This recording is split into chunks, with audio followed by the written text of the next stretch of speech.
ku bituro vy'amabisi yunguruza abantu mu gisagara c'ubutunzi Bujumbura, aho bamwe mu masoko yacu baciye basanze hari imirongo miremire y'abantu bategereye imodoka. Isoko ryacu ngaho mu gisagara amenyesha yuko benshi mu banyeshuri bafise abiwabo bifise bagenda n'imodoka za taxi kubera haza imodoka imwe kandi abanyeshuri bari ku mirongo bari benshi. Uyu munyagihugu aratubwira uko vyari vyifashe.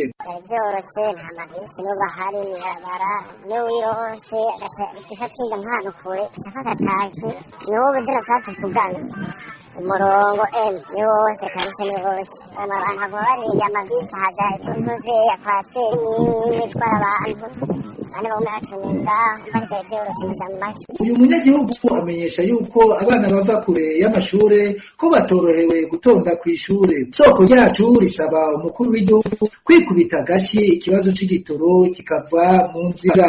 Abana biga primaire bo urumva nk'abantu baba hafi borohewe muga nk'abantu biga kure vyafunze ko borohewe vema. Rero usaba n'umukuru w'igihugu vema abe kwita agashi kugira ngo ivyo bitaro biboneke sino abenegihugu bato barahwera. Bamwe mu banyeshuri biyunguruza bava mu gisagara ca Bujumbura bavuga mu ntara za ruguru baganiye n'isoko ryacu bavuga ko babarihisha amafaranga y'umurengera mu kwiyunguruza kugira bashike ku mashure basanzwe bigako.